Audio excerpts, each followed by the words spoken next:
En este video lo que se trata de presentar es la parte A del proyecto final de la materia de base de datos del periodo primavera 2020.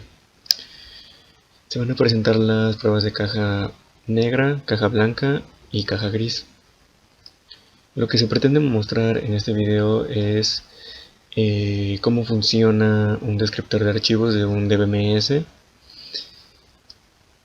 y nosotros lo vamos a hacer mediante la consulta que aparece en esta caja de texto, que es seleccionar el primer nombre y el salario de nuestra tabla de empleados, donde el salario esté entre 2000 y 5000. Como tal, nosotros aquí, esta ventana lo que presenta es la ejecución del programa, y tenemos aquí tres botones. Uno va a ser para mostrar la tabla completa, mostrar la selección y para iniciar la consulta que está en la caja de texto. Aquí tenemos un botón de borrado o de reinicio, que es para poder borrar la tabla y cargar alguno de las opciones de aquí, y este botón que es para salir de la ejecución del programa. Bueno, para empezar voy a mostrar lo que muestra el botón de mostrar la tabla completa. En este caso lo que trae employees.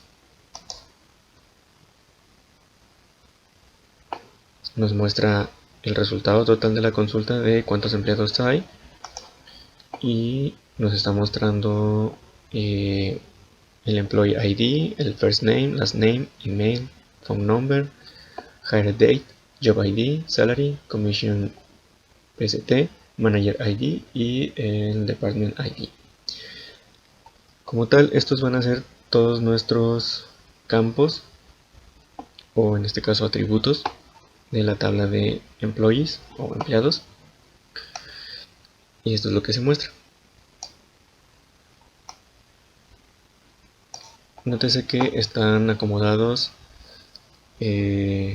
por el número de empleado. Ahora, yo tengo que borrar esta consulta que se hizo, y tengo que voy a darle clic a este botón que nos muestra la selección, es decir, nos va a mostrar aquellas tuplas en las que se cumpla que el salario está entre 2000 y 5000, y nos va a mostrar todos sus campos o todos sus atributos de la tabla de empleados.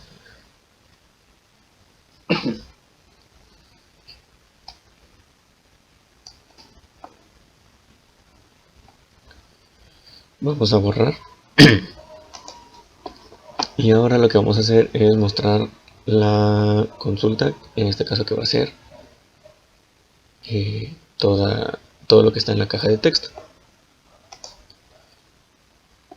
Se vuelve a mostrar que son 49 empleados los que cumplen esta condición, y ahora nos muestra nada más el primer nombre y el salario.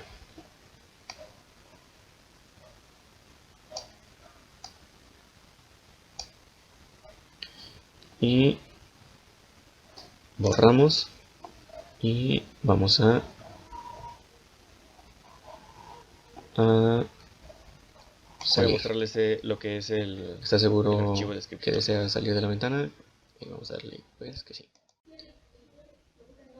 Bueno, siguiendo con el código del proyecto, voy a mostrar lo que viene siendo el manejador, en este caso nuestra clase manejador, que es para poder controlar todo lo que tiene que ver con el archivo. Bueno, para este caso voy a explicar lo que es la función procesar archivo. A esta función se le está pasando una cadena, y en este caso la estamos nombrando como nombre archivo, Y en esa función vamos a tener un contador y un arreglo entero de posiciones. También vamos a contar con dos cadenas, una que es línea y otra que es descriptor. Y esta última va a estar inicializada pues de esta manera, que es con comilla doble, sin ningún carácter. Vamos a tener lo que es el try, que es para poder hacer uso de manejo de excepciones. Eh, ¿Por qué? Porque en dado caso de que no se pueda abrir el archivo o que haya algún problema, va a generar algún error. Nosotros lo vamos a poder obtener con esta expresión catch. Y pues lo que vamos a hacer es mandar un mensaje en la aplicación en dado caso de que pues ocurra un error, como ya se mencionó. Bueno, aquí lo que estamos haciendo es tener una variable archivo y la vamos a instanciar en que es un nuevo buffer reader, y a este le estamos pasando como parámetro una instancia también. En este caso va a ser de tipo file reader, y a este file reader lo que estamos haciendo es pasarle ese nombre de archivo que nosotros recibimos aquí.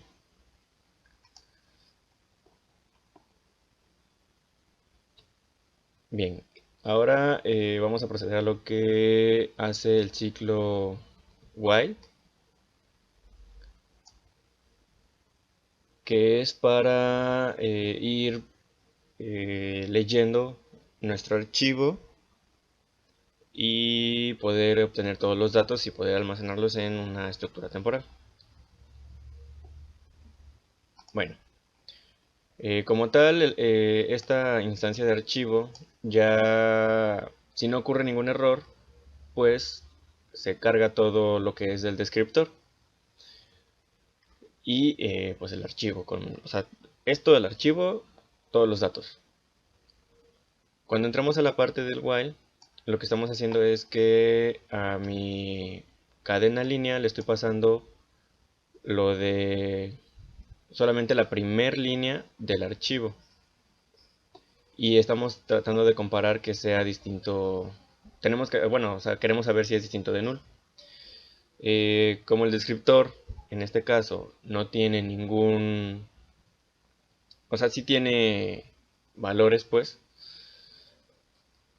no va a haber problema aquí. Entonces, lo que hacemos ya una vez que hayamos leído la primera línea, se va a hacer una comparación en el que el contador lo comparamos si es igual a 0. En dado caso de que sí, pues vamos a usar una función, vamos a llamar una función que se llama crear diccionario, y le vamos a pasar esa línea. Ahorita voy a explicar lo que hace crear diccionario. Ahora, en dado caso que nuestro contador ya sea distinto de un 0, lo que voy a hacer, o lo que va a hacer dentro del ciclo while, se va a ir a la parte del else. ¿Qué es lo que va a hacer esta parte? Va a crear un empleado, bueno, una instancia de empleado, y lo que va a hacer es que para cada atributo del diccionario, lo que va a hacer en este ciclo for es que va a obtener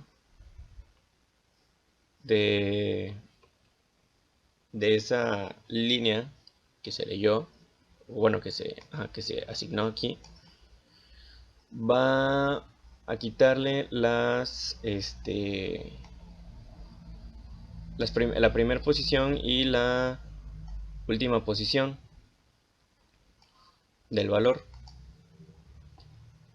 O sea, es decir, lo que hace es obtener el valor de acuerdo a las posiciones en las que el descriptor te está diciendo que el valor va a estar.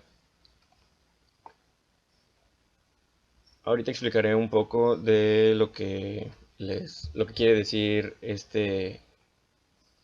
o a qué se refiere esta parte de obtener la posición inicial y la posición final. Bueno, una vez que tenemos el valor, lo que vamos a hacer es que a ese empleado que nosotros creamos le vamos a asignar el valor que aquí obtuvimos. Nosotros lo que vamos a hacer es pasarle para asignarle el valor al empleado, va a ser lo que tenga obtenemos el nombre del atributo y ese mismo nombre lo estamos pasando a eh, minúsculas. Para esto sirve esta función.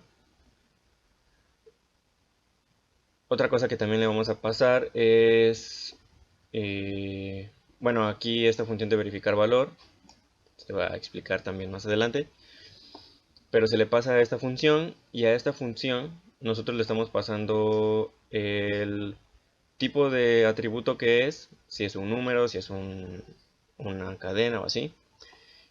Le estamos pasando justamente el valor que nosotros obtuvimos en una línea antes y le estamos pasando el nombre del atributo y este nombre de atributo igual lo pasamos a minúsculas. Una vez que ya hicimos,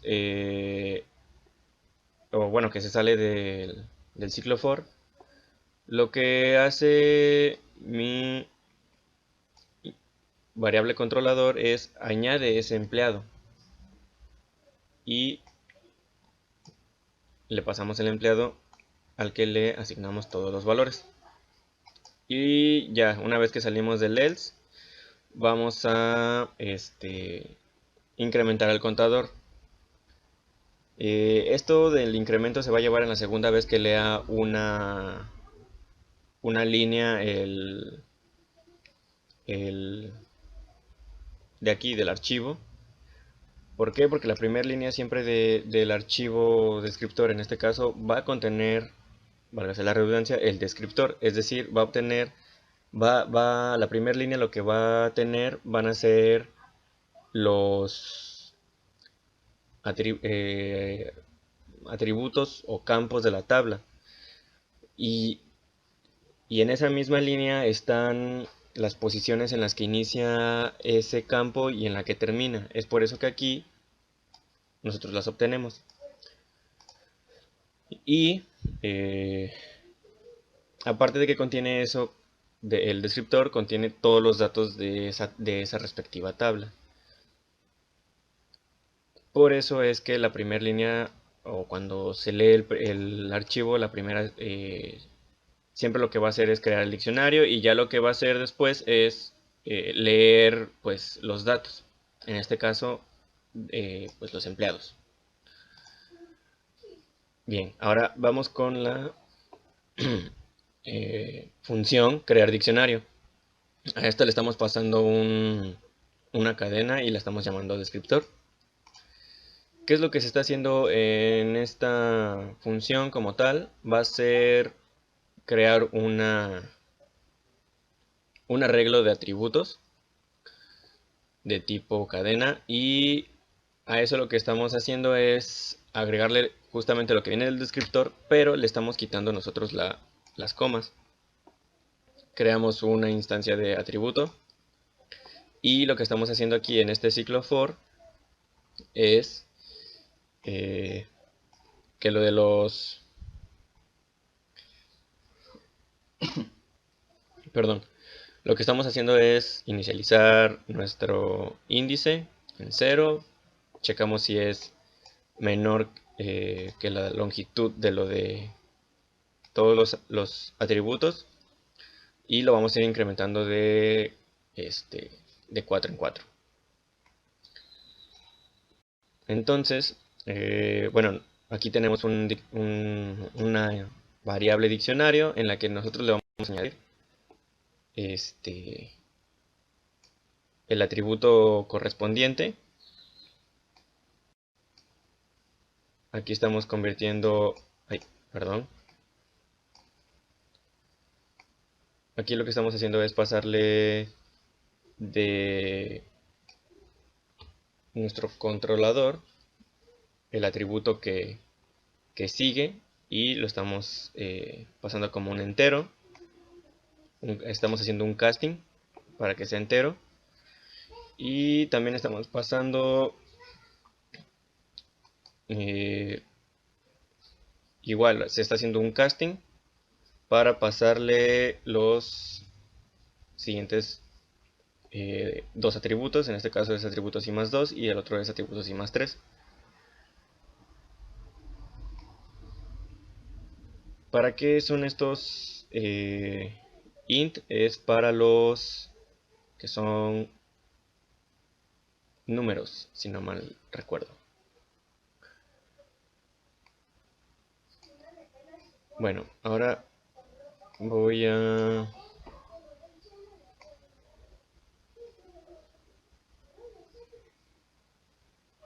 mostrarles lo que es el archivo descriptor. De este archivo es la que va a contener todos los campos de nuestra tabla.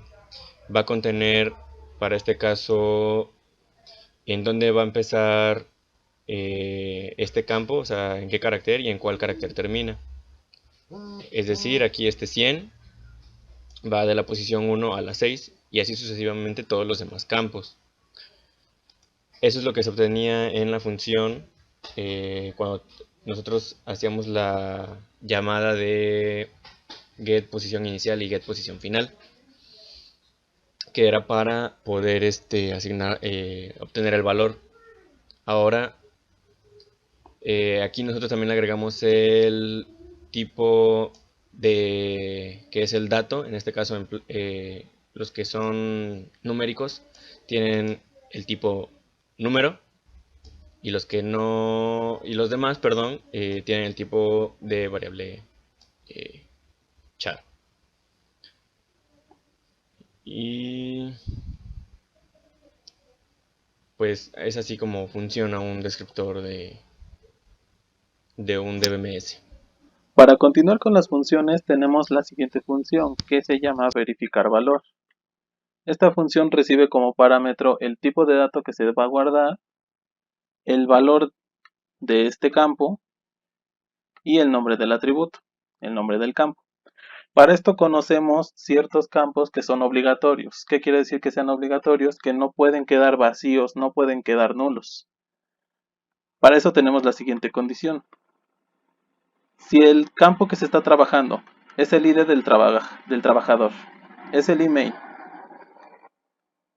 o es su apellido, o es el número de trabajador, o es la fecha del trabajador, este campo es obligatorio, es decir, no puede quedar vacío. Para esto se hace la llamada a la función verificar null, que se le pasa el valor que se quiere guardar. Esta función se verá más adelante. Luego tenemos una condición que trata sobre saber si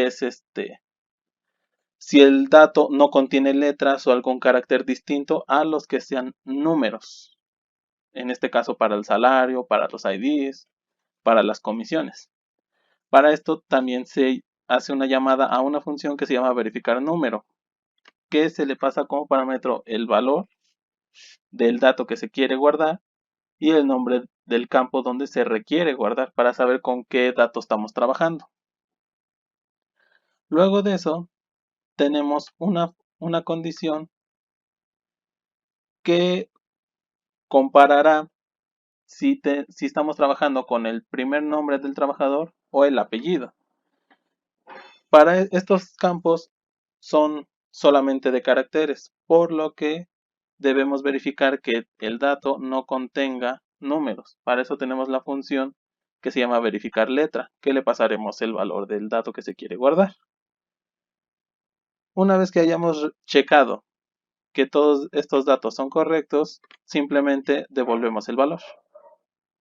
Luego tenemos la función verificar nulo. La función verificar nulo, como vimos anteriormente, recibe el valor del dato que se requiere guardar. Como primera instancia tenemos un contador que funciona como bandera y tenemos un ciclo que se irá moviendo carácter por carácter de la cadena hasta que llegue al final de la cadena y comparará si, si el valor ASCII de ese carácter es igual a 48 o a 32, es decir, que es un espacio o es un cero, el contador o nuestra bandera aumentará una unidad. En este caso, si llegase a tener algún 0 o algún 1 o algún número distinto de 0, distinto de un carácter, perdón, aumentará una unidad. Ahora, una vez que haya llegado al final de la cadena, habrá una condición.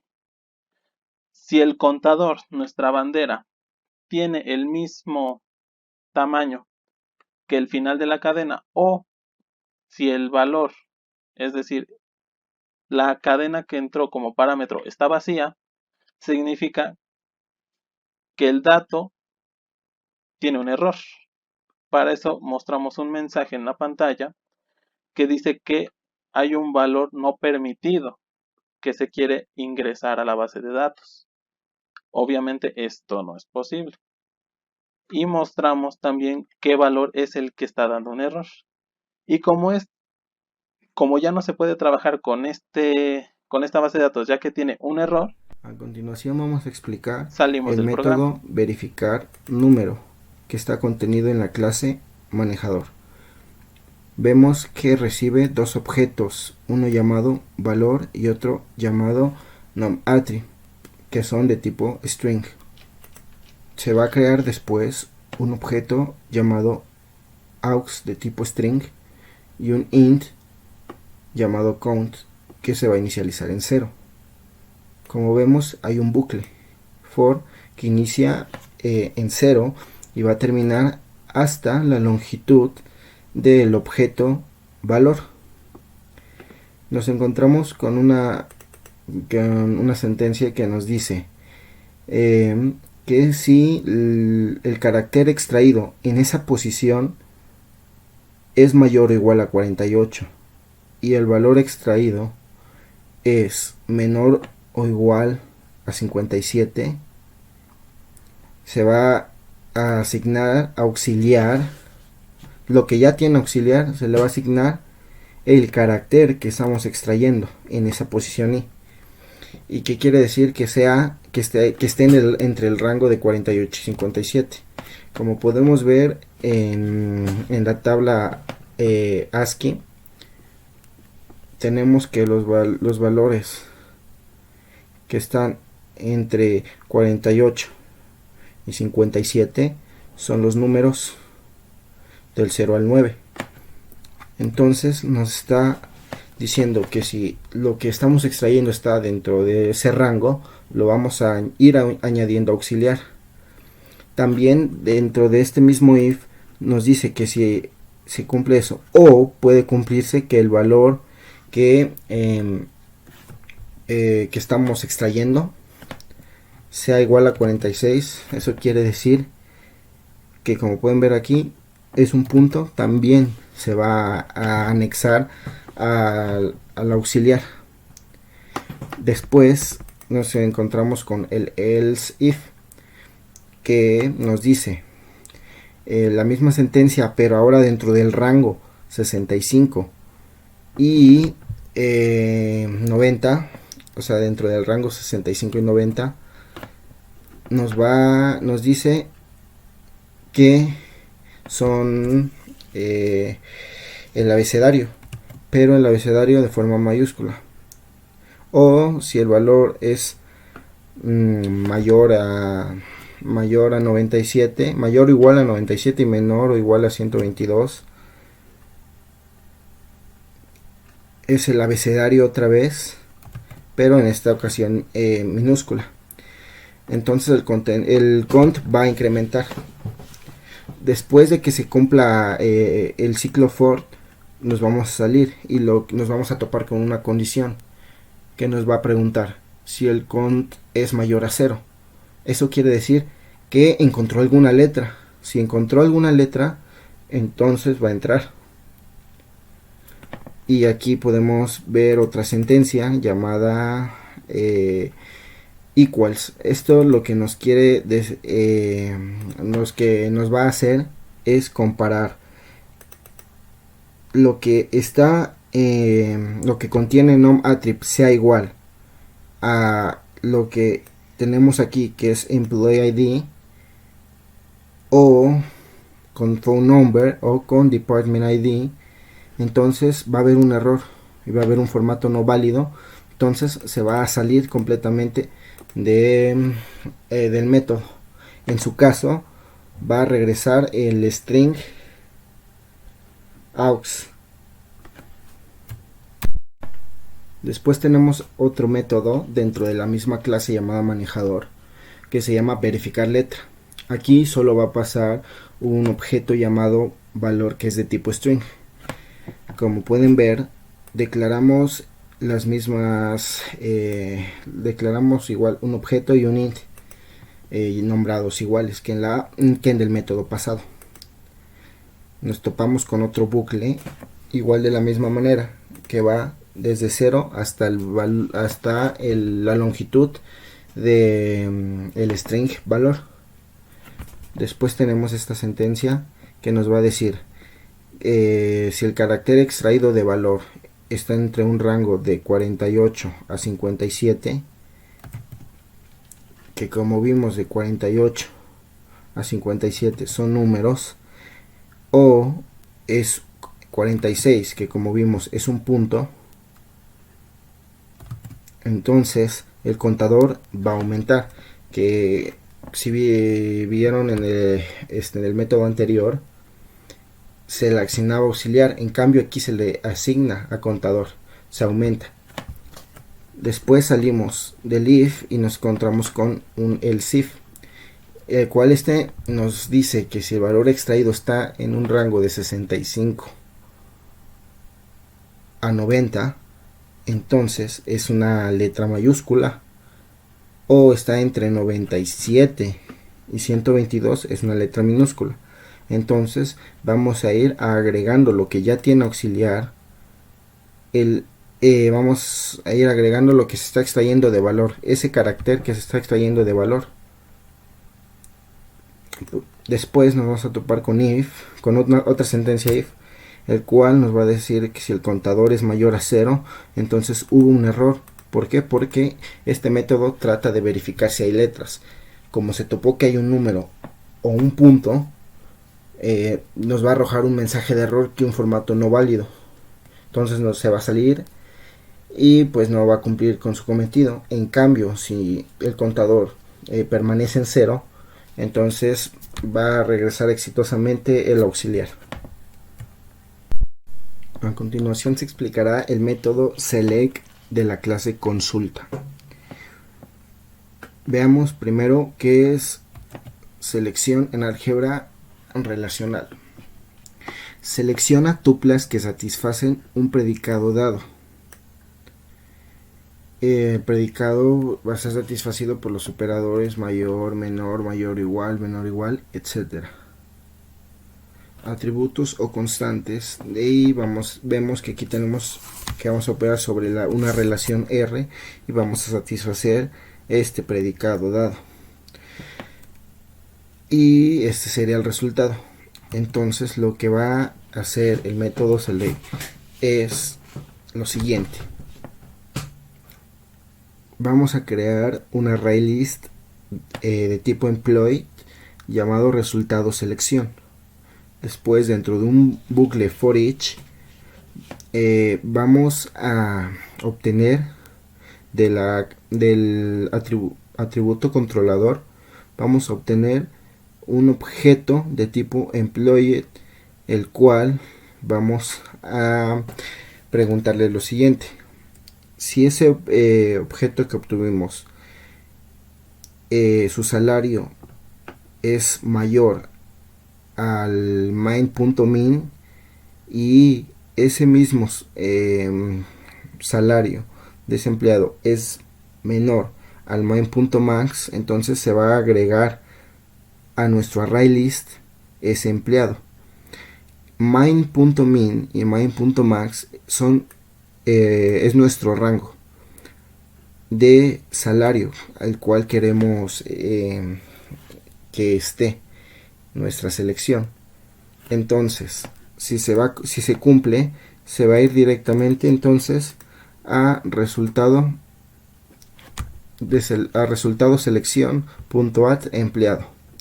Después salimos de ese bucle y vemos que si resultado selección es igual a 0, quiere decir que no agregó ningún empleado a la array list. Entonces va a mandar a llamar el método mensaje error del controlador y va a decir que 0 empleados que no cumplen la condición y va a regresar falso. En lugar de eso, si se cumple y resultado selección es distinto de 0, o va a decir que va a mandar a llamar el método proyección y va a regresar un verdadero. Después tenemos el método proyección, el cual está alojado igualmente en consulta. Entonces, vamos a ver qué nos dice la proyección. Podemos ver su notación y después abajo nos dice que es una tabla obtenida de R al eliminar los atributos no especificados en la tabla resultante que aparecen de los atributos en el mismo orden que en la lista. Los renglones duplicados se van a eliminar.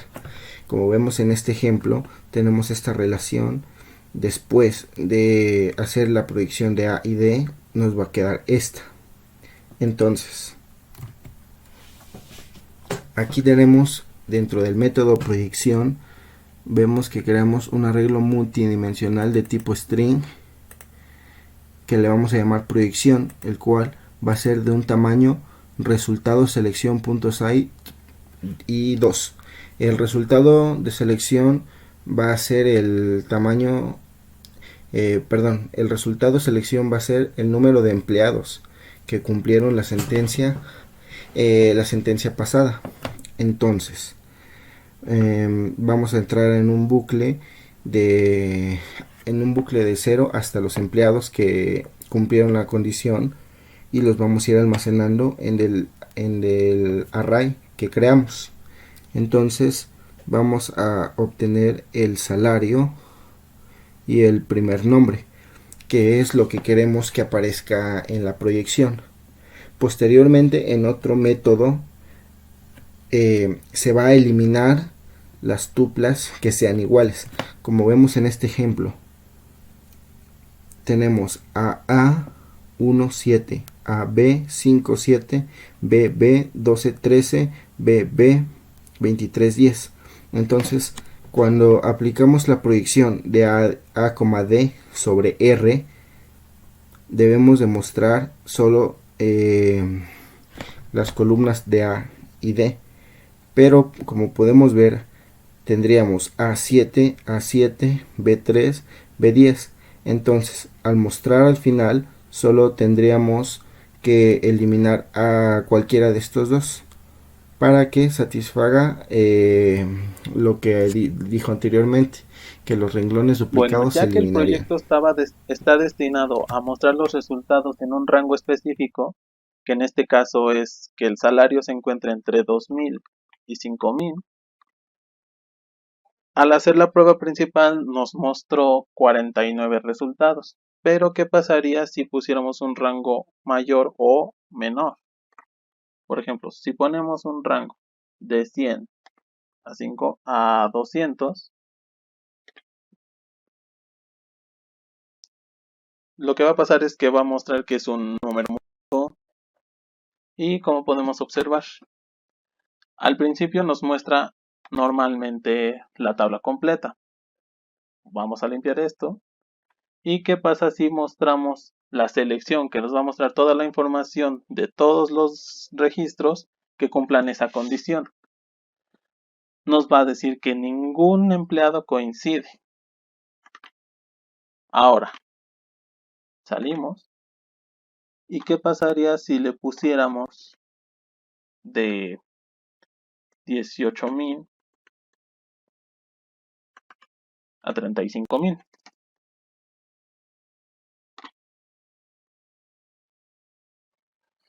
Esperamos un momento y en este caso el rango es mucho mayor.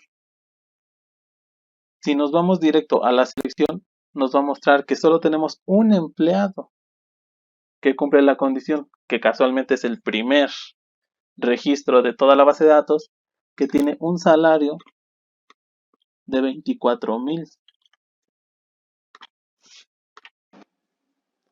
Bueno, anteriormente vimos unos códigos de detección de errores. En este caso, cuando los campos necesiten que solamente haya números en el dato o solo haya caracteres.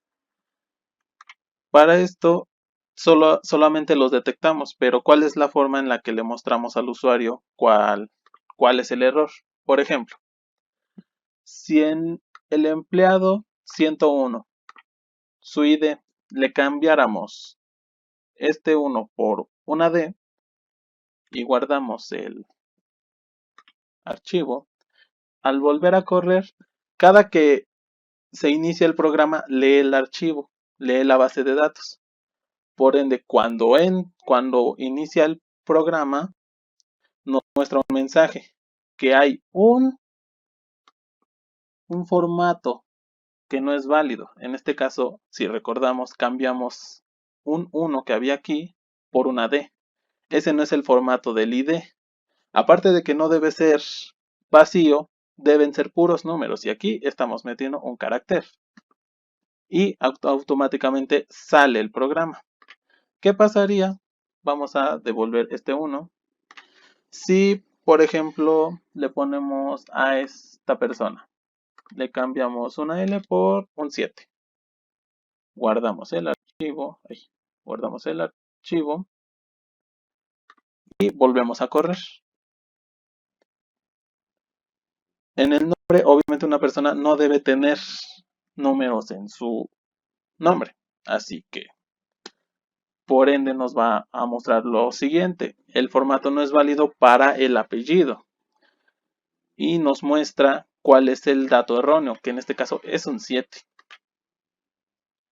¿Qué pasaría si cambiáramos en el número de teléfono? El número de teléfono solamente hay números, a menos que fuese una extensión, lo cual no es el caso.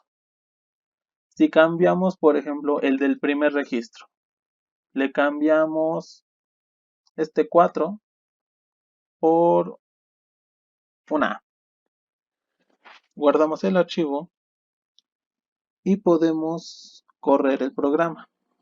¿Qué sucederá? Nos marcará lo mismo. Saldrá del programa, pero antes nos mostrará cuál es el error, el cual estamos viendo aquí, que no debe haber letras en un número de teléfono. De igual forma podemos ver en, ¿qué será? El ID del departamento. Deben ser puros números, como estamos viendo aquí. Algunos se repiten ya que hay muchas personas que trabajan en el mismo departamento. ¿Qué pasaría si le cambiamos esta A? O más difícil, una K. Solo es un cambio de carácter, pero no es el formato de la base de datos. Lo que nos va a mostrar de igual forma que no es válido.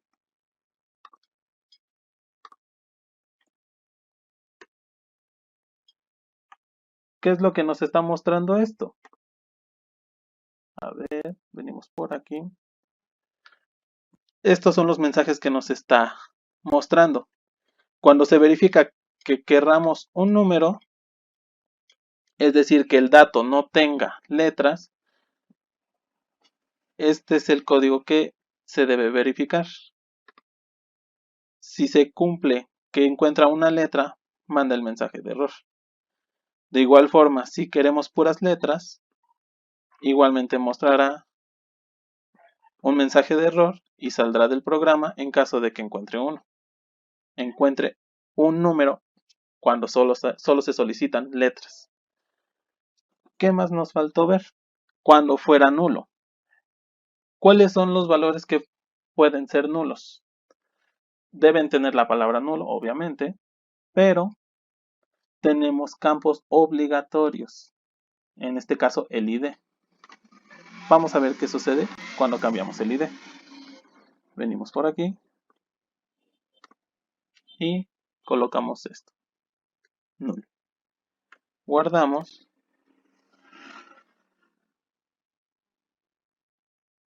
y corremos.